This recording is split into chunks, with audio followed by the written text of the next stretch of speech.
بسم اللہ الرحمن الرحیم۔ السلام علیکم ورحمۃ اللہ وبرکاتہ۔ محبوب العلماء والصلحاء حضرت جی مولانا پیر ذوالفقار احمد نقشبندی دامت برکاتہم العالیہ نے ایک موقع پر فرمایا، جو بندہ عبادات میں سستی کرتا ہے تو شیطان اس کے اوپر چڑھ دوڑتا ہے۔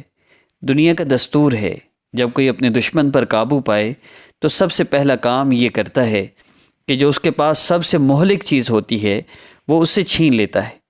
یہ فوجی لوگ جب دشمن کو گرفتار کرتے ہیں تو اس کو کہتے ہیں ہینڈز اپ، ہاتھ اوپر کریں۔ اس کا مقصد یہ ہوتا ہے کہ اگر اس کے ہاتھ میں کوئی نقصان دینے والی چیز ہے تو وہ ہاتھ سے چھوٹ جائے اور یہ مجھ پر حملہ نہ کر سکے۔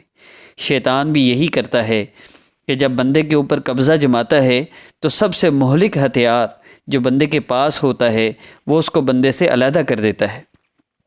اللہ رب العزت فرماتے ہیں، استحوذ علیہم الشیطان فانساہم ذکر اللہ، شیطان ان پر غالب آ گیا اور شیطان نے ان کو اللہ کی یاد سے غافل کر دیا۔ تو شیطان کا سب سے پہلا کام یہ ہے کہ اللہ کی یاد سے غافل کرتا ہے، کیونکہ وہ جانتا ہے کہ اگر یہ بندہ اللہ کی یاد میں لگا رہا تو ہمارا وار اس پر نہیں چل سکے گا۔ تو مومن شیطان کے وار سے بچے۔